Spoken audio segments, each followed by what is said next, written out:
সূরা ইয়াসিনের নাম শুনেছেন না আপনারা সবাই? মুখস্থ আছে না অনেকের? আমরা ছোটবেলা থেকে দেখতাম যে আমাদের দাদিরা, নানিরা, মায়েরা, খালারা ওনারা সূরা ইয়াসিন সকালবেলা পড়তেন, তাদের মুখস্থ ছিল সূরা ইয়াসিন। তো সূরা ইয়াসিন দুইটা পারায় একসাথে করে অবস্থিত, 22 এবং 23 পারা। এটা মাক্কি সূরা, ধারাক্রম অনুসারে এটা কোরআনের 36 নম্বর সূরা। এই সূরাটির আয়াত সংখ্যা মোট 83। এই সূরা অনেক ফজিলত আছে, কিন্তু ফজিলতগুলো বেশিরভাগ দুর্বল সনদের। একটা শুধু হাসান পর্যায়ের হাদিস পাওয়া যায়, বাকি সব দুর্বল। তো দুর্বল হলেও সমস্যা নাই, ফজিলতের ক্ষেত্রে দুর্বল হাদিস গ্রহণ করা যায়। কি কি আছে? এক হাদিসে সুনানে তিরমিজির বর্ণনায় রাসূল সাল্লাল্লাহু আলাইহি ওয়াসাল্লাম বলেছেন, ইন্না লিকুল্লি শাইআন কলবান ওয়া কলবুল কুরআনি ইয়াসিন। সব জিনিসের হৃদয় আছে, আর কোরআনের হৃদয়ের নাম হচ্ছে সূরা ইয়াসিন। যে ব্যক্তি একবার সূরা ইয়াসিন পড়ে, সে 10 বার পুরো কোরআন পড়ার সওয়াব পেয়ে যাবে। এটা একটা ফাজিলত। আচ্ছা, আরেক ফাজিলতে আছে, রাসূল সাল্লাল্লাহু আলাইহি ওয়াসাল্লাম বলেছেন, ইকরাউ সূরাতা ইয়াসিন আলা মাউতাকুম। তোমাদের মুমূর্ষদের সামনে বসে সূরা ইয়াসিন পড়ো। মৃত্যু পথযাত্রী এখনই মারা যাবে, অসুস্থ হয়ে পড়ে আছে, তাদের যাতে কষ্ট কম হয়, লাঘব হয়, রাসূল সাল্লাল্লাহু আলাইহি ওয়াসাল্লাম বলেছেন সূরা ইয়াসিন তার সামনে বসে পড়ো। কেন? এটা আমি সামনে বলবো। এগুলো দাঈফ সনদের। হাসান পর্যায়ের একটা মাওকুফ হাদিস আছে, ইবনে আব্বাস রাদিয়াল্লাহু তাআলা আনহু বলতেন যে ব্যক্তি মান ক্বারা ইয়াসিন হিনা ইউসবিহু, সকালবেলা যদি কেউ সূরা ইয়াসিন পড়ে, তাহলে সারা দিনের সব কাজগুলো আল্লাহ তার জন্য সহজ করে দেয়। আবার রাতে যদি কেউ সূরা ইয়াসিন পড়ে, সারা রাতের সব কাজ তার জন্য আল্লাহ তাআলা সহজ করে দেয়। এবং ইবনু কাসির ওনার তাফসিরে মিন তাজরিবাতিহি, মানে তার এক্সপেরিয়েন্স থেকে, কোনো হাদিস দলিল না, ওনার অভিজ্ঞতা থেকে বলেছেন যে আমি যখনই কোনো বিপদে পড়েছি সূরা ইয়াসিন তেলাওয়াত করার পর আল্লাহ তাআলা ওই কাজটা আমার জন্য সহজ করে দিয়েছেন। তো এখন সূরা ইয়াসিন বেশি বেশি তেলাওয়াত করবেন তো নাকি? ইনশাআল্লাহ। মাশাআল্লাহ, ঠিক আছে। মাক্কি সূরাগুলোর মূল প্রতিপাদ্য বিষয় হচ্ছে তাওহীদ, রিসালাত, আখিরাত। মাক্কি সূরাগুলো সাধারণত তাওহীদ, রিসালাত এবং আখিরাত নিয়ে কথা বলে। সূরা ইয়াসিনও তার ব্যতিক্রম নয়। এই সূরারও মূল কথা তাওহীদ, রিসালাত এবং আখিরাত। বিশেষ করে পুনরুত্থান, পুনরুজ্জীবন, the concept of resurrection, life after death, মৃত্যুর পরে যে আবার আমরা জাগবো ঘুম থেকে, আবার জীবন হবে, আবার বিচার হবে, এটা বিশ্বাস হয় আপনাদের? হ্যাঁ, মক্কার লোকদের বিশ্বাস হতো না। তারা অবাক হয়ে শুনতো রাসূল সাল্লাল্লাহু আলাইহি ওয়াসাল্লামের কাছ থেকে যে বলে কি, আমরা মরে যাব, পচে যাব, গলে যাব, জীর্ণ শীর্ণ হয়ে যাব, আমাদের হাড্ডি খুঁজে পাওয়া যাবে না, অস্তিত্ব পাওয়া যাবে না, আবার আমরা নাকি জীবিত হব, আবার নাকি উঠবো, আবার বিচার, আবার কি কি বলে মুহাম্মদ। তারা মিলাতেই পারতো না এটা। এই জন্য তাদের কাছে দ্য কনসেপ্ট অফ আখিরা, life after death, specially the concept of রেসারেকশনটাকে ক্লিয়ার করার জন্য আল্লাহ তাআলা এই সূরাটা নাযিল করেছেন। তাহলে এই সূরার সেন্ট্রাল থিম, মূল প্রতিপাদ্য বিষয় হচ্ছে পুনরুজ্জীবন বা পুনরুত্থান, মানে আবার যে আমরা পুনরায় উঠবো। বিশ্বাস হয় আপনাদের? হ্যাঁ, এটা কিন্তু মহাসত্য, বিশ্বাস রাখতে হবে আমাদের যে না, মরে গেলে সাময়িক দেখা যায় পচে যায়, কিন্তু আবার আমরা উঠবো। এবং এজন্যই মুমূর্ষু ব্যক্তির সামনে সূরা ইয়াসিন পড়তে বলা হয়েছে। আপনি যখন সূরা ইয়াসিন পড়বেন, তার সামনে কাইন্ড অফ আপনি তাকে বোঝাতে যাচ্ছেন যে আপনি প্রকৃতপক্ষে মারা যাচ্ছেন না, এটা আপনার জীবনের পূর্ণ সমাপ্তি নয়, বরং এটা এই নশ্বর দুনিয়া থেকে আপনার অস্তিত্বের সাময়িক একটা বিদায়। কেউ যে মারা যাচ্ছে, আমার দাদা, আমার বাবা মারা যাচ্ছে, আমরা বিদায় দিচ্ছি, আজীবন হারাই ফেললাম নাকি তারে আমরা? কি সে কি আজীবনের জন্য মিসিং? সাময়িক একটা বিদায়, একটা শর্ট ব্রেক। ওনার অস্তিত্বের এই নশ্বর দুনিয়া থেকে ওনার অস্তিত্বের সাময়িক একটা বিদায়, কিন্তু পরবর্তী দুনিয়ায় তিনি কিন্তু আবার অনন্ত জীবন লাভ করবেন। তার মানে শারীরিক একটা মৃত্যু হচ্ছে, তার রুহের কোনো মৃত্যু নেই, হয় ইল্লিনে নয় সিজ্জিনে। ঠিক কিনা বলেন? আমাদের রুহগুলো কিন্তু মরে না, এটা আল্লাহর অর্ডারে ঢুকেছে, আল্লাহর অর্ডারে বের হয় ইল্লিনে নয় সিজ্জিনে। বিশ্বাসীদের রুহগুলো ইল্লিনে থাকে, আমাদের রুহগুলো যেন সেখানে থাকে, আমরা আল্লাহর কাছে কামনা করি, আমরা পড়ি আমিন। এজন্যই মৃত ব্যক্তিদেরকে আশাব্যঞ্জক করার জন্য এই সূরার মধ্যে যে কথাগুলো বোঝানো হচ্ছে যে আবার আপনি উঠবেন, আবার জীবিত হবেন, আবার আমরা মিলিত হব, বিচারের মুখোমুখি হব, আবার আমরা জান্নাতে একত্রিত হব, আমাদের গেট টুগেদার হবে, আমাদের রিট্রিট হবে। মানে মৃত্যুর মধ্যে আমরা আনন্দ খুঁজে বেড়াই নাকি? হ্যাঁ, মৃত্যু নিয়ে অনেকের কত ভয়, কিন্তু আমরা তো মৃত্যুই একমাত্র ওয়ে যার মধ্য দিয়ে আমরা আমাদের রবের সাথে সাক্ষাতের গেট ওয়ে। এটা আল্লাহর সাথে সাক্ষাতের প্রথম ধাপ হচ্ছে আপনাকে দুনিয়া ছাড়তে হবে, এছাড়া কি আল্লাহর সাক্ষাৎ পাওয়া যাবে? যাবে না। এই জন্য মৃত ব্যক্তির সামনে আল্লাহর হাবিব সাল্লাল্লাহু আলাইহি ওয়াসাল্লাম রাহমাতুল লিল আলামিন মুহাম্মদ রাসূলুল্লাহ সাল্লাল্লাহু আলাইহি ওয়াসাল্লাম তিনি সূরা ইয়াসিন তেলাওয়াত করতে বলেছেন। তাহলে সেন্ট্রাল থিম ক্লিয়ার সবার কাছে না? এবার আসেন কিছু প্রাইম লেসন, কোর লেসন সূরা ইয়াসিন থেকে আমি সম্ভবত গত বছর আমার ভেরিফাইড ফেসবুক পেজ থেকে আমি 4টা লাইভ সিরিজ করেছি 4 ঘন্টার সূরা ইয়াসিনের উপর। আপনারা শুনবেন এগুলো, খুবই ওয়েল ডকুমেন্টেড ম্যানারে একাডেমিক ওয়েতে আলোচনা করেছি। যাদের সময় আছে শুনবেন এই লাইভগুলো। তো আমি এখন শুধু সার নির্দেশটা প্রাইম লেসন বা কোর লেসনগুলো নিয়ে আসি। 1 নম্বর লেসন হচ্ছে আল্লাহ তাআলা বলেছেন যে কোরআনের আয়াতগুলো একটার সাথে আরেকটা well connected, completely well knit, এটা well protected. One doesn't differ the other or contradict the আদার।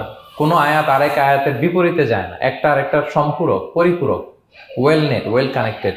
এটাই প্রমাণ করে যে এটা কার কাছ থেকে নাজিল হয়েছে? আল্লাহ সুবহানাহু ওয়া তাআলার কাছ থেকে নাজিল হয়েছে। আল্লাহ তাআলা এটাই বলেছেন ইয়াসিন, তারপরে ওয়াল কোরআনিল হাকিম। হাকিম বিমানা মুহকাম, মানে কোরআনের আয়াতগুলো পোক্ত। এটা হচ্ছে completely well net, perfectly connected, একটা আরেকটার সাথে কানেক্টেড। এক আয়াত ইফাসসিরু বা'দুহু বা'দান, এক আয়াত আরেক আয়াতকে ব্যাখ্যা করে। অনেক কথা কোরআনের এক জায়গায় সংক্ষেপে বলা হয়েছে, আরেক জায়গায় বিস্তারিত, এক জায়গায় ছোট করে আরেক জায়গায় বড় করে। কোন আয়াত আরেক আয়াতের সাথে কন্ট্রাডিক্ট করে না। আল্লাহ তাআলা বলছেন আফালা ইয়াতাদাব্বারুনাল কুরআন ওয়ালাউ কানা মিন ইনদি গায়রিল্লাহি লাওয়াজাদু ফীহি ইখতিলাফান কাসীরা। তারা কি কোরআন নিয়ে গবেষণা করবে না? এই কোরআন যদি আল্লাহ ছাড়া অন্য কারো কাছ থেকে নাজিল হতো তাহলে তারা কোরআনের মধ্যে অনেক বিরোধ দেখতে পেত, পরস্পর বিরোধ, অনেক বিরোধ দেখতে পেত। কিন্তু কোরআনের ভেতরে এই পুরো 30 পারায় কোথাও কি এক আয়াতের সাথে আরেক আয়াতের কন্ট্রাডিকশন আছে? কোনো বিরোধ আছে বলেন? না, এটা ওয়েল নেট, ওয়েল কানেক্টেড। অন্য আয়াতে আল্লাহ বলছেন লা ইয়াতিহিল বাতিলু মিন বাইনি ইয়াদাইহি ওয়ালা মিন খালফি। সামনে থেকে পেছন থেকে কোরআনে কোনো বাতিল অনুপ্রবেশ করতে পারে না, কারণ তানজিলু মিন হাকিমিন হামিদ, এটা প্রজ্ঞাময় প্রশংসিত আল্লাহর পক্ষ থেকে এটা প্রোটেক্টেড একটা কিতাব নাজিল হয়েছে। ফলে এটা কিয়ামত পর্যন্ত প্রোটেক্টেড থাকবে। এক আয়াত আরেক আয়াতের ব্যাখ্যা করে দেয়, এটা হচ্ছে একটা ব্যাখ্যা। আবার আল কোরআনিল হাকিম মানে হচ্ছে বিজ্ঞানময় কোরআন। কোরআনের মধ্যে অনেক বিজ্ঞানের কথাও আছে। শুধু বিজ্ঞান নিয়ে কি আছে, প্রায় 1.5 ঘন্টার লেকচার আছে আমার। Scientific indications of the holy Quran, cosmic symbols, natural phenomena, cosmology, embryology, morphology, blah blah blah, অনেক কিছু। কিভাবে এই পানি উপরে যায়, ওয়াটার সাইকেল, হাইড্রোলজিক্যাল সাইকেল, বৃষ্টি হয়, সূর্য কিভাবে ডুবে ওঠে, চাঁদ, তারপর মহাবিস্ফোরণ, বিগ ব্যাং থেকে শুরু করে মায়ের পেটে বাচ্চার ভ্রূণ কিভাবে ডেভেলপ করে, যত কসমিক সিম্বল আছে কোরআনে, এটা নিয়ে আমার 1.5 ঘন্টার একটা কোরআনের সায়েন্টিফিক ইন্ডিকেশনাল লেকচার আছে। তো সেদিকে আমি যাব না। তো আল কোরআনুল হাকিমের 2টা ব্যাখ্যা হয়। এক হচ্ছে মুহকাম, মানে কোরআনের আয়াতগুলো প্রোটেক্টেড, কানেক্টেড। আরেকটা হচ্ছে কোরআনের আয়াতগুলো বিজ্ঞানসম্মত, বিজ্ঞানের সাথেও কন্ট্রাডিকশন করে না। কিছু যদি অমিল থাকে, বিজ্ঞানের অপেক্ষা করা উচিত। বিজ্ঞান সামনে আরো শিখবে, আরো জানবে, আরো ডেভেলপ হবে, তখন বারবার বিজ্ঞানের মাথা কোরআনের দিকে নিচু হয়ে আসবে। ঠিক কিনা বলেন? যত দিন যায় সহজ হয় কোরআন বোঝা আমাদের জন্য। বিজ্ঞানের আবিষ্কারের কারণে কোরআন বোঝা সহজ হয় এবং মিলে যাচ্ছে সবকিছু। তাহলে এটা হচ্ছে 1 নম্বর লেসন সূরা ইয়াসিন থেকে, যে কোরআনের সব ভার্সেস গুলা আর পারফেক্টলি কানেক্টেড, ইন্টারকানেক্টেড। 1 নম্বর। 2 নম্বর হচ্ছে সূরা ইয়াসিনের 10 নম্বর আয়াতে আল্লাহ তাআলা বলেছেন ওয়াসাওয়াউন আলাইহিম আনযারতাহুম আম লাম তুনজিরহুম লা ইউমিনুন। হে নবী, আপনি তাদেরকে ওয়ার্নিং দেন আর না দেন, সমান সমান, কাজ হবে না। এর কারণ হচ্ছে জেনে বুঝে যদি কেউ সত্যকে প্রত্যাখ্যান করে, তার অন্তরে আল্লাহ মোহর মেরে দেন। জেনে বুঝে সত্যকে প্রত্যাখ্যান করলে, আমি বুঝি নাই, আমি শুনি নাই, আমি জানি নাই, এটা আল্লাহ মাফ করবে। আমি কনভিন্স হই না, এই জন্য মানতেছি না, কিন্তু আমি জানি এটা সত্য, এরপরেও যদি সত্যটা গ্রহণ না করি, তাহলে কার মুক্তি আছে বলেন তো? না, তাহলে মুক্তি নেই। এজন্য যারা সত্যান্বেষী তাদেরকে আল্লাহ পছন্দ করেন। ভুল করে না এরকম কোনো মানুষ নাই পৃথিবীতে। সবাই আমরা ভুল করি, সবার ভুল হয়, এটাতে কোনো অসুবিধা নেই। কিন্তু জেনে আমি সত্যকে মানবো না, এটা আল্লাহ কখনো মেনে নেয় না। অন্য আয়াতে সূরা বাকারা আল্লাহ বলছেন খতামাল্লাহু আলা কুলুবিহিম ওয়া আলা সামঈহিম ওয়া আলা আবসারিহিম গিশাওয়া ওয়া লাহুম আযাবুন আযীম। যারা জেনে বুঝে সত্যকে মানে না, নেগলেক্ট করে, তাদের অন্তরে আল্লাহ সিল গালা মেরে দিয়েছেন, কর্ণকুহরে ছিপি ঢুকিয়ে দিয়েছেন, চোখের সামনে পর্দা, আর কিছু দেখে না। কারণ ওরা সত্যটা মানতে চায়, নিয়তি করে ফেলছে যে আমি মানবো না। কেউ যদি নিয়ত করে ফেলে যে আমি বুঝবো না, যত বুঝাক, তারা বুঝানো যাবে? আমরা বাংলা একটা কথা বলি না যে ঘুমিয়ে থাকলে তাকে জাগানো সহজ, কিন্তু ঘুমের ভান ধরলে, ভান ধরে আছে, ওরা তো ধাক্কা মারতেছি, টানতেছি, ওকে উঠবে ঘুম থেকে? না। এটার উদাহরণ দেখেন আবু জাহেল আর ওমরে ফারুক রাদিয়াল্লাহু তাআলা আনহু। দুইজনই ইসলামের শত্রু ছিল, ইসলাম বিরোধী ছিল। কিন্তু ওমর ফারুক রাদিয়াল্লাহু তাআলা আনহু ছিলেন সত্যান্বেষী, সত্য শুনলেই মানতেন। কিন্তু আবু জাহেল ছিল তার বিপরীতে, সে ছিল গোড়া, অহংকারী, ইগোইস্টিক সমস্যা ছিল তার।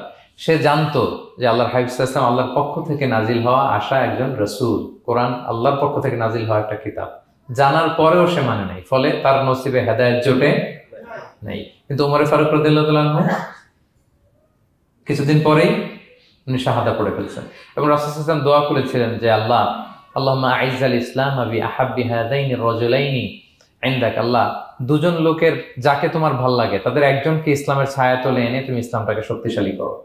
একজন হচ্ছে আবু জাহাল, আরেকজন হচ্ছে ওমর। আল্লাহ তাআলা কার জন্য দোয়াটা কবুল করেছেন বলেন তো? ওমর ফারুকের জন্য। কারণ ওনার হৃদয়টা সাদা ছিল, সাদা মনের মানুষ, কলবে সালিম, সত্য যেখানে ওইটাই উনি গ্রহণ করতেন, সত্যের সামনে দুর্বল ছিলেন। আর আবু জাহেল জেনে বুঝে সত্যকে প্রত্যাখ্যান করেছে। সো 2 নাম্বার শিক্ষাটা আমরা যেটা পেলাম, যে জেনে বুঝে সত্য প্রত্যাখ্যান করলে আল্লাহ তার জন্য হেদায়েত বরাদ্দ রাখেন না। এজন্য আমরা আমাদের বাকি জীবনটুকু আমরা এই মেন্টালিটি, মাইন্ডসেট যেন আমাদের থাকে যে সত্য দেখলেই আমরা মানবো, যেখানেই সত্য ওইটাই আমি গ্রহণ করবো। কি বলেন? এটা যদি আমার বিরুদ্ধে যায়, আমার দলের বিরুদ্ধে গেলে, বাবার বিরুদ্ধে গেলে, মানতেই হবে আমাকে। সত্য যেখানে আছে ওখানেই আমাদেরকে ছুটে যেতে হবে। দুটো চলে গেল। 3 নাম্বার হচ্ছে, আমরা পৃথিবীতে যা করি আমরা অনেক সময় মনে করি যে দরজা বন্ধ করে দিলে, সুইচটা অফ করে দিলে আর বুঝি কেউ দেখে না। তা আসলে আমরা আসমানি বিশেষ নজরদারির ভেতরে আছি, এটা আমরা ভুলে যাই যে সবার চোখ ফাঁকি দেয়া গেল, একজনের চোখ ফাঁকি দেয়া যায় না। তিনি কে বলেন তো? লা তুদরিকুল আবসার ওয়া হুয়া ইউদরিকুল আবসার ওয়া হুয়াল লাতীফুল খাবীর। কেউ তাকে দেখে না কিন্তু তিনি সবাইকে দেখে। কোন চোখ তাকে দেখে না কিন্তু তিনি সব চোখগুলোকে দেখে। তাহলে 3 নম্বর লেসন হচ্ছে, everything is recorded in well documented man. আমরা যা বলি, যা করি, যা লিখি, সবকিছু রেকর্ড করা হচ্ছে। কিন্তু সেদিন আপনি দেখবেন, ভালো করলেও দেখবেন, খারাপ করলেও আপনি দেখবেন। তার মানে সবকিছু লিপিবদ্ধ হচ্ছে, সংরক্ষিত হচ্ছে। এটা আল্লাহ কোথায় বলেছেন? সূরা ইয়াসিনের 12 নম্বর আয়াত। আল্লাহ বলেন, নাকতুবু মা কদ্দামু ওয়া আসারহুম, তারা যা আমল করেছে আমি লিখে রাখি। ওয়া আসারহুম, এবং যা তারা দুনিয়ার জন্য রেখে গিয়েছে তাও লিখে রাখি। মানে এনি অ্যাকশন দে লেফট বিহাইন্ড, এনি ইফেক্ট দে লেফট বিহাইন্ড। এটা সাদাকায়ে জারিয়া বা গুনায়ে জারিয়া। সাদাকায়ে জারিয়া হচ্ছে আপনি একটা ভালো কাজ করছেন, ধরেন যে দ্বীনি জ্ঞান শিক্ষা দিচ্ছেন। আমি সূরা ফাতিহা শিক্ষা দিলাম আপনাদেরকে, তো আপনারা এটা দিয়ে আজীবন নামাজ পড়তেছেন, আপনার সওয়াব তো আপনি পাবেনই, কিন্তু ওই যে আমি শিক্ষা দিলাম একটা পার্সেন্টেজ সওয়াব আজীবন আমার আমল নামে আসবে। শুধু তাই না, আপনি যে আবার আরেকজনকে সূরা ফাতিহা শিক্ষা দিবেন, সে তার পরবর্তী নেক্সট জেনারেশনকে সূরা ফাতিহা, এইভাবে কিয়ামত পর্যন্ত এই চেইন ধরে সূরা ফাতিহা যত লোক শিখবে তারা তাদের সওয়াব ঠিকই পাবে, কিন্তু তার একটা পার্সেন্টেজ সওয়াব আল্লাহ তাআলা আমার আমল নামায় দিয়ে দিবে। এটাকে বলে আসার। ওয়া নাকতুবু মা কদ্দামু, নিজে যে আমল করলাম আল্লাহ বলে এটাও লিখে রাখছি। ওয়া আসারহুম, any effect you left behind in this দুনিয়া, যেটা আপনি রেখে গেছেন এটাও আল্লাহ লিখে রাখবে। এবং অকুল্লা শাইইন আহসাইনাহু ফি ইমামিন মুবিন, আল্লাহ বলেন সবকিছু একটা নথির ভেতরে নথিবদ্ধ করে। নথি চিনেন তো না? ডায়েরি। তারপর আমাদের বাংলাদেশে তো যে আগে হাল খাতা করতো না, টালি খাতা বিশাল বড় বড়, এখন আছে কিনা, বিশেষ করে মুদির দোকানে দেখা যায় বড় মোটা মোটা ধপাস করে সে টেবিলের উপর ফেলে, তারপর আপনার নাম দেখে বের করে আপনার কত বাকি, কত দিতে হবে। এই যে টালি খাতা, হ্যাঁ, এই নথি করে রাখছে আল্লাহ তাআলা আমাদের সবকিছু যা করলাম, যেটার ইফেক্ট দুনিয়াতে আমি রেখে গেলাম। এবং অন্য আয়াতে আল্লাহ তাআলা বলছেন, মা ইয়ালফিযু মিন কাওলিন ইল্লা লাদাইহি রাকীবুন আতীদ, আমি মুখ দিয়ে যা উচ্চারণ করি সব আল্লাহ তাআলা একজন পর্যবেক্ষক ফেরেশতার মাধ্যমে তুলে রাখেন, সব আপনি দেখতে পাবেন। শুধু তাই না, এখানে একটা স্পেশাল লকেট রেখেছেন আল্লাহ। আল্লাহ বলেন, ওয়া কুল্লা ইনসানিন আলজামনাহু তায়রাহু ফি উনুকিহি ওয়া নুখরিজু লাহু ইয়াওমাল কিয়ামাতি কিতাবান ইয়ালকাহু মানশুরা। প্রত্যেকের গ্রীবালগ্নে আমি একটা স্পেশাল সিম কার্ডের মতো রেখেছি, যা বলো এখানে রেকর্ড হয়ে আছে, কিয়ামতের দিন আমি সব বের করে দিব। তাহলে পালানোর জায়গা আছে? That means we are under surveillance, 24/7 আল্লাহ তাআলা মনিটর করছেন। এবং এই বিশেষ আসমানি নজরদারি থেকে আমরা কেউই মুক্ত না।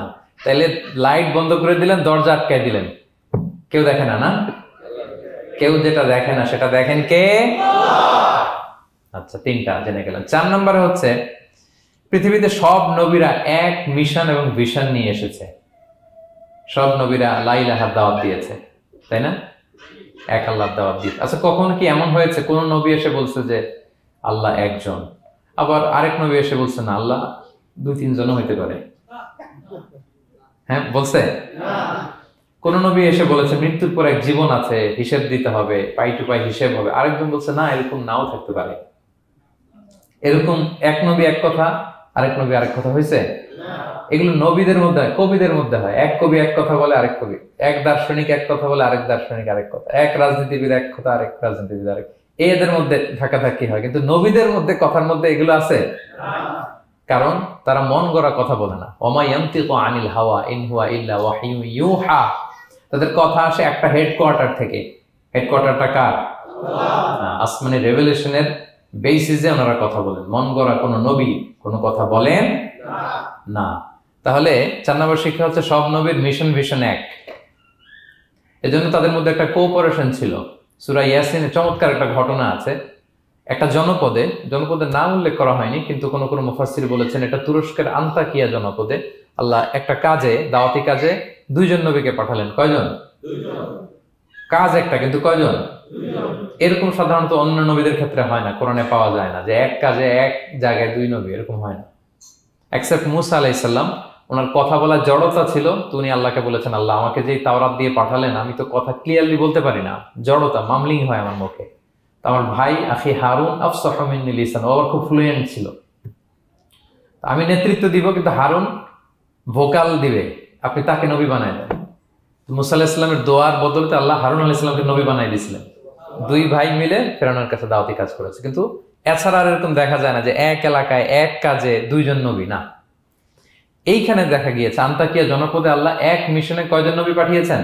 2 জন। আচ্ছা, কিছুদিন পরে আরো একজন, তাহলে হইল কয়জন? 3 জন। এক কাজে এক জনপদে এক এলাকায় মোট 3 জন নবী, কিন্তু এদের মধ্যে কোনো মারামারি নেই। আমাদের দায়ীদের অবস্থা দেখেন তো বাংলাদেশে, মাশাআল্লাহ। আমাদের প্রত্যেক দায়ীদের একই মিশন না? একই মিশন, একই ভিশন, একই লক্ষ্য, একই ডেস্টিনেশন, কিন্তু কত বিভেদ, কত বিরোধ দেখেন। আল্লাহ তাআলা সূরা ইয়াসিনের 14 নম্বর আয়াতে বলছেন ইদ আরসালনা ইলাইহিম মুসনাইন, প্রথম 2 জন নবী পাঠালাম একটা মিশনে, ফাআজ্জাজনা বিসালিস, এবং 3য় জন দিয়ে আরো এদেরকে মজবুত করলাম। ফাকালু ইন্না ইলাইকুম মুরসালুন, তারা যে 3 জন একই কথা বলে যে আমরা রাসূল হয়ে এসেছি। তাহলে দেখেন নবীদের মধ্যে পারস্পরিক শ্রদ্ধাবোধ ছিল। বড় নবী, ছোট নবী, প্রধান বক্তা, দ্বিতীয় বক্তা, তৃতীয়, এগুলো ছিল না। এই 3 নবীর মধ্যে প্রধান নবী, দ্বিতীয় নবী, তৃতীয় নবী আছে নাকি? না। 3 জন একই মিশনে, একই ভিশনে, কোঅপারেশনে তারা এগিয়ে গিয়েছে। তো দেখেন আমরা যারা কোরআনের দায়ী, আমরা তো নবীদের কাজটাই করি, ফলে আমাদের মধ্যে এই কোঅপারেশন থাকতে হবে, এই রেসপেক্ট থাকতে হবে। আমি ব্যক্তিগতভাবে খুবই লজ্জিত যে আমাদের এই দাওয়া অঙ্গনটাকে আমরা কলুষিত করে ফেলেছি। আমরা অন্য আলেমকে, অন্য দায়ীকে তুচ্ছ করা, তাচ্ছিল্য করা, ছোট করা, হেয় করা, তাকে বাতিল করা, নাকচ করা, এরকম আমরা করে থাকি। আমি একাই ইসলামের মুখপাত্র, আমি যা বলবো এটাই, এটা ঠিকাদারি আমার কাছে, এরকম একটা মেন্টালিটি আছে না? এটা নবীদের মাইন্ডসেট এরকম ছিল না।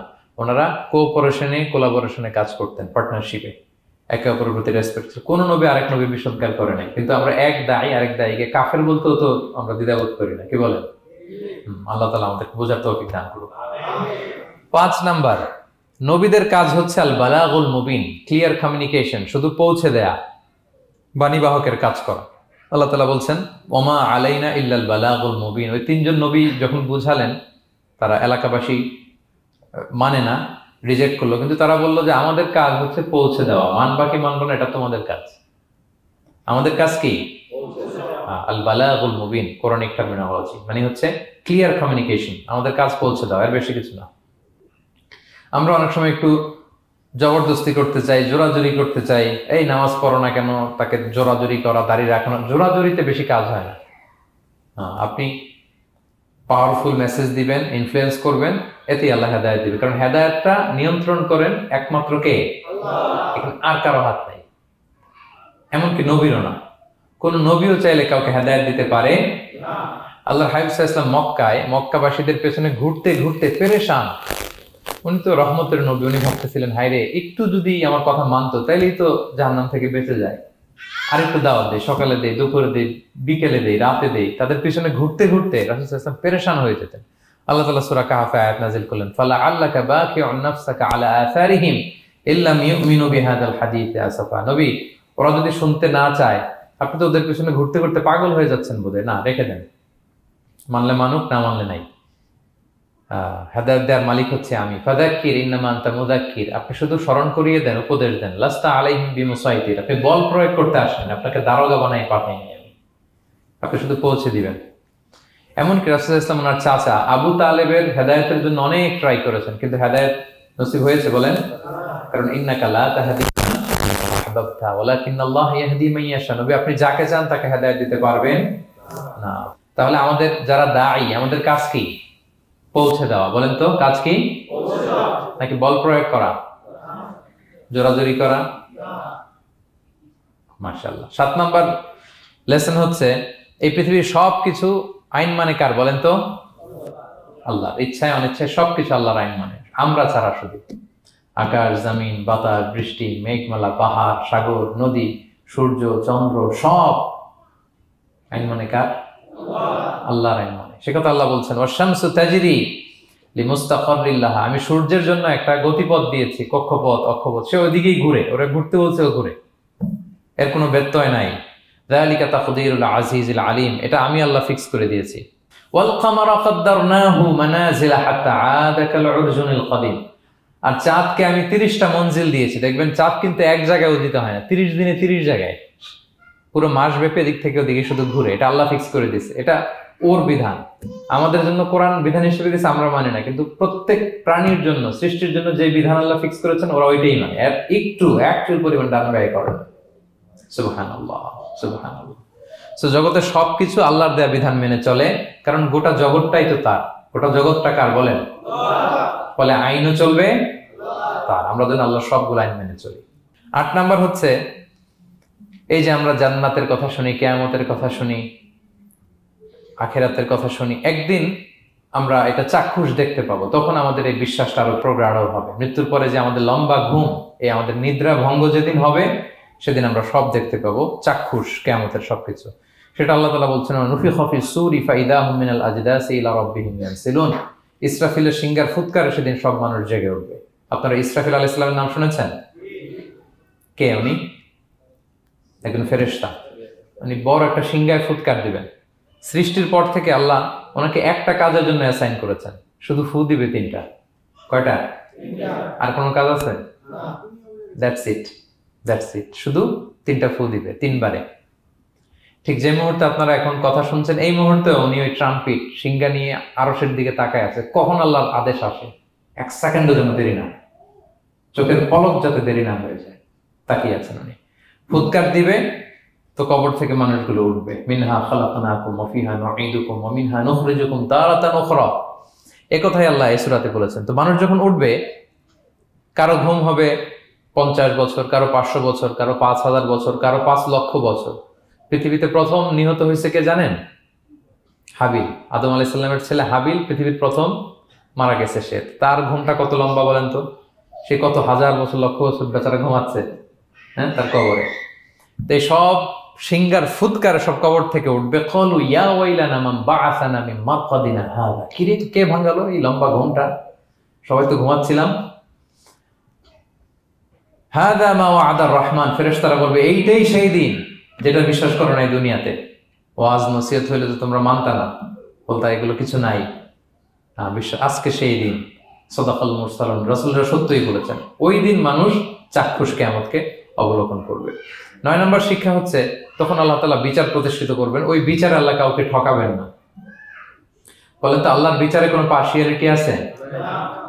কোনো ঘুষ দেওয়ার সিস্টেম? না। স্বজনপ্রীতি আছে? না। এই কথা আল্লাহ বলেছেন সূরা ইয়াসিনের 54 নম্বর আয়াতে, ফালিয়াউমা লা তুযলামু নাফসুন শাই, কোনো জুলুম হবে না। ওয়া তুজজাউনা ইল্লা মা কুনতুম তা'মালুন, যে যা করেছো ওইটারই প্রতিদান পাবে। এমন না যে আপনি করছিলেন খুব ভালো কিন্তু আপনি পান নাই, এটা হবে না। যার যে রিওয়ার্ড পাওয়ার কথা ওইটাই পাবেন, কারণ আল্লাহ জুলুম করেন না। ওমা আনা বিযাল্লামিন লিল আবিদ, আল্লাহ বলে আমি আমার বান্দার প্রতি বিন্দু পরিমাণ জুলুম করি না। ওয়া নাদউল মাওয়াজিনাল কিসতা লিয়াউমিল কিয়ামা ফালা তুযলামু নাফসুন শাইআ, সেদিন আমি ন্যায় বিচারের মানদণ্ড স্থাপন করব, ওখানে একটা চুল ফেললেও এটা ওজন হয়। ফামান ইয়ামাল মিসকালা যাররাতিন খায়রান ইয়ারা ওয়া মান ইয়ামাল মিসকালা যাররাতিন শাররান ইয়ারা। অনুপরিমাণ ভালো করলে ভালো পাবেন। এই যে সে লিল্লাহি তাকবীর বলছে, সওয়াব হইছে না? সে ওই দিন আমলনামায় দেখবে, কি রে অমুক এক মাহফিলের মধ্যে আমি লিল্লাহি তাকবীর বলছিলাম, এইটার এতগুলা সওয়াব। তারপরে এই যে আপনারা আল্লাহু আকবার বলছেন, এতে সওয়াব হইছে না? এরকম ছোট্ট ছোট্ট প্রতি মুহূর্তে একজন রাস্তা চেনে না, রাস্তা দেখাই দিলেন, একজন একটা ভালো উপদেশ দিলেন। এইভাবে ছোট্ট ছোট্ট যত ভালো কাজ সব পাবেন, ছোট্ট ছোট্ট খারাপ কাজ সব সেদিন পাবেন, কোনো জুলুম হবে না। আচ্ছা, 10 নম্বর শিক্ষা হচ্ছে যারা জান্নাতে যাবে, জান্নাতের একটা ফিচার হচ্ছে, মেজর ফিচার, জান্নাতে যে জান্নাতীরা যা চাবে তাই পাবে, কোনো না নাই সেখানে, যার যেটা মনে চায়। এটা সূরা ইয়াসিনের 57 নম্বর আয়াত আল্লাহ বলেছেন, লাহুম ফিহা ফাকিহা ওয়া লাহুম মা ইয়াদদাউন। সেখানে অজস্র অঢেল সুস্বাদু মুখরোচক ফলমূল থাকবে। দুনিয়াতে এক ফলে এক মজা, আনারসের মজা তরমুজে নাই, তরমুজের মজা আমে নাই, আমের মজা বাঙ্গিতে নাই, বাঙ্গির মজা কাঁঠালে নাই, কাঁঠালের মজা ডুরিয়ানে নাই। যেইটা খাবেন ওইটা স্বাদ। জান্নাতে এক ফলের ভেতরে 1000 রকমের স্বাদ আল্লাহ ঢুকাই দেবে। আচ্ছা, দুনিয়াতে যে কমলা খান, কমলার ছোলা খান, হ্যাঁ, ডাব যে খান, ডাবের ছোলাটা খান, শুধু পানি। ওইখানে ডাবের চেয়ে আর ডাবের ছোলা মজা লাগে। কমলার চেয়ে কমলার ছোলা হবে আরো সুস্বাদু। মানে ওইটার ফিচারের সাথে দুনিয়ার ফিচারের কোনো তুলনাই হয় না, নো কম্পারিজন। যা চাবে তাই পাবে। ইয়াসিনের 11 নম্বর শিক্ষা হচ্ছে সেদিন নিজের হাত পা নিজের বিরুদ্ধে সাক্ষী দিবে যারা জাহান্নামে যাবে। কারণ জাহান্নামীরা বলবে না আল্লাহ করি নাই, তোমার ফেরেশতারা ভুলে লিখছে, আল্লাহ আরেকজনের আমলনামা আমার দিয়ে দিছে, এই অনেক ধরনের অজুহাত। তখন আল্লাহ তাআলা তার মুখটাকে সিলগালা করে দিবেন। ফালইয়াউমা নাখতিমু আলা আফওয়াহিহিম ওয়া তুকাল্লিমুনা আইদিহিম ওয়া তাশহাদু আরজুলুহুম বিমা কানু ইয়াকসিবুন। আল্লাহ বলে তোমার মুখ আমি সিলগালা করে দিলাম, হাত কথা বলবে, তখন পা সাক্ষী দিবে কোথায় যে পাপটা করছেন। আপনি অবাক হন, কি রে এই হাতে তো কত আংটি পরলাম, এরপর কত লোশন মাখলাম, হ্যাঁ, কত সুন্দর বডি ওয়াশ দিয়ে হাতটাকে ক্লিন রাখলাম, তারপর হাতের মধ্যে গ্লাভস পরলাম, হাত পা কত যত্ন আমি নিলাম। এই হাত পা আমার বিরুদ্ধে কথা বলে রাগে মানুষ বলবে ওয়াকালু লিজুলুদিহিম লিমা শাহিদতুম আলাইনা, কি রে আমার বিরুদ্ধে কথা বলিস কেন? তখন হাত পা বলবে ক্বালু আনতাকানাল্লাহ আল্লাযী আনতাকা কুল্লা শাই। ওই আল্লাহ আজকে আমাকে কথা বলার সুযোগ দিয়েছে, যে আল্লাহ চাইলে যে কাউকে যে কোনো সৃষ্টিকে কথা বলার সুযোগ দিয়ে থাকে। পাথরকে আল্লাহ জবান দিতে পারেন, দিয়েছেন। রাসূল সাল্লাল্লাহু আলাইহি ওয়াসাল্লাম মক্কার শিয়াবের মধ্য দিয়ে যখন হাঁটতেন, অনেক পাথর রাসূল সাল্লাল্লাহু আলাইহি ওয়াসাল্লামকে সালাম দিয়ে বলেছেন, আসসালামু আলাইকা ইয়া নবী আল্লাহ, হে আল্লাহর নবী আপনাকে সালাম। কে দিয়েছে সালাম? পাথর। মরা খেজুর গাছ কেঁদে উঠেছে নবীর জন্য, তার মানে এগুলোর ভেতরে প্রাণের সঞ্চার করেছেন কে? আল্লাহ। সেদিন হাতের ভেতরে আল্লাহ তাআলা কথার শক্তি দিবেন। আপনার হাত আপনার বিরুদ্ধে, পা বিরুদ্ধে, আপনার বডি আপনার বিরুদ্ধে সাক্ষী দিবে। সো খবরদার, অতটুকু পাপ করি যতটুকু পাপের শাস্তি বহনের ক্ষমতা আমার আছে, একটু হিসাব মিলিয়ে নিই আমরা। 12 নম্বর লেসন হচ্ছে যে আমরা শক্তিশালী হই, ছোট থেকে বড় হই, এরপরে আবার দুর্বল হয়ে যায়। আল্লাহ বলেন ওয়ামান নুআম্মিরহু নুনাক্কিসু ফিল খালকি আফালা ইয়াকিলুন। আমি যখন কারো বয়স বাড়িয়ে দেই তাকে আবার দুর্বল করে দেয়। এটাই জীবন চক্র। দেখেন, শৈশব দিয়ে শুরু, তারপর কৈশোর, তারুণ্য, যৌবন। যৌবনের কথা চিন্তা করে বেশিরভাগ যুবক কি শক্তি গায় না, যা খায় ওইটাই হজম হয়ে যায়। ওভারটাইম করতে পারি, লাগাতার কাজ করতে পারি, মানে অনেক ক্যাপাসিটি। কিন্তু সেই আপনি যখন 60, 70, 80-তে যাবেন আর পারা যায় না, তখন একটা লাঠি লাগে। কি লাগে? আরো বাড়লে 90 যখন হয়ে যায়, 100, তখন ওই যে ছোট বাচ্চারা ওরা যা বলতেছে এরকম, ওরা যেরকম বোঝে না ওইরকম বোঝে না। বাচ্চাদেরকে এদিকে খাবার দিলে দেখবেন যে এদিক দিয়ে পড়তেছে, মুছে দিতে। ওই মুরব্বীরও এরকম, বাচ্চাদের প্যাম্পাস পরানো লাগে, যেখানে রাখে পেশাব পায়খানা, মুরব্বীরাও এরকম 90, 80 এদেরও পরানো লাগে, এদেরও আর কন্ট্রোলটা থাকে না। তাহলে দেখেন, this is our life cycle. এভাবেই তারুণ্য, যৌবন, প্রৌঢ়ত্ব, এরপর আবার বার্ধক্য। আল্লাহ বলে এরপরেও তোমরা বুঝবে না। এটা আল্লাহ বুঝাতে চাইলেন যে আল্লাহ এক দেহে এত রূপ আনতে পারে, সে আল্লাহকে আবার তোমাদেরকে জীবিত করতে সক্ষম না? কারণ এই সূরার মূল কথা হচ্ছে পুনরুজ্জীবন, রেসারেকশন। আল্লাহ বারবার ঘুরিয়ে ফিরিয়ে নানা আয়াত দিয়ে বুঝাতে চাচ্ছেন যে আমি তোমাদেরকে আবার পুনরায় জীবিত করতে পারি। তো যে আল্লাহ এত কিছু করতে পারে, সে আবার আমাদেরকে জীবিত করতে পারে না? বলেন। আচ্ছা, 13 নম্বর শিক্ষা হচ্ছে অতীত ভুলে যাওয়া। এটা আমাদের জীবনের জন্য অনেক বড় বোকামি। আমরা ভুলে যাই, অনেক সময় আমরা কি ছিলাম, কোথায় ছিলাম ভুলে যাই। আল্লাহ বলেন আওয়ালাম ইয়ারাল ইনসানু আন্না খালাকনাহু মিন নুতফা ফাইদা হুয়া খাসীমুম মুবিন। মানুষ কি দেখে না যে ওদেরকে আমি কোত্থেকে সৃষ্টি করছি? দেখেন আমাদের এত বড় বাড়ি গাড়ি, আমাদের এত নাম যশ খ্যাতি, আমরা আদিতে কি ছিলাম? সামান্য এক ফোঁটা বীর্য। বাবার পিঠ থেকে মায়ের গর্ভে ছোট্ট একটা পানি থেকে আমাকে সৃষ্টি করেছেন কে? আল্লাহ। এই সৃষ্টির আগে তো কিছুই ছিলাম না। আপনার বয়স এখন 50, আচ্ছা 500 বছর আগে আপনি কই ছিলেন বলেন? আপনার দাপটে তো আজকে থাকা যায় না পৃথিবীতে, সব নাকি আপনার, এরকম বলে না? সব আমার, আমার পাওয়ার, আমার ক্ষমতা। আজ থেকে জাস্ট 500 বছর আগে আপনি কই ছিলেন? আপনার কোনো নাম ছিল? আপনার কোনো গ্রাম ছিল? কোনো অ্যাড্রেস ছিল?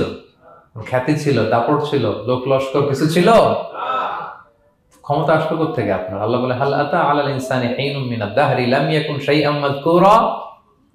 মানুষকে দেখে না যে একটা সময়ও কিছুই ছিল না? কিছুই তো ছিল না। তুমি অস্তিত্বহীনতা থেকে তোমার অস্তিত্ব আল্লাহ দিলেন দয়া করে, ছোট্ট ছোট্ট করে মায়ের পেটে এতটুকু থেকে।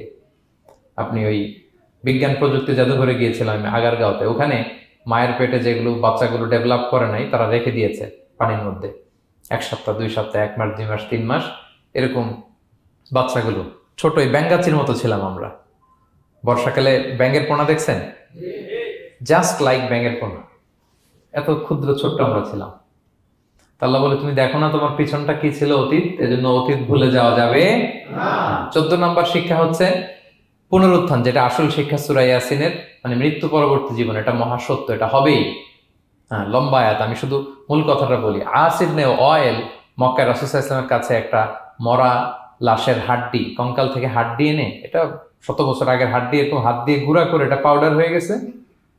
রাসূল সাল্লাল্লাহু আলাইহি ওয়াসাল্লামের কাছে এসে ভেবে একটা ফু মারলো, ফু দেওয়ার সাথে সাথে এটা বাতাসে মিলে গেছে। তো বলতেছে মুহাম্মদ, এই যে কঙ্কালের এই পাউডারটা, তুমি বলতেছো এইটারে আল্লাহ জীবিত করবে, এটারে রিকনস্ট্রাক্ট করবে? কি বলো তুমি? What are you talking about? এটাও সম্ভব?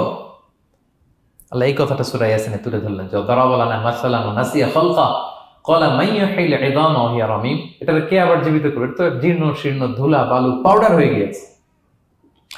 আল্লাহ বলেন কুল, নবী আপনি ওয়াইলকে বলেন, ইউহিহাল্লাযী আনশাহা আউওয়ালা মাররা, ওই আল্লাহ সৃষ্টি করবেন যে এটারে প্রথমে বানাইছিলেন। এটার তো অস্তিত্ব ছিল না, অস্তিত্বহীন থেকে যখন আল্লাহ বানাইতে পারেন, এটা মরে যাওয়ার পরে তারে আল্লাহ আবারও বানাতে পারবে, ঠিক কিনা বলেন?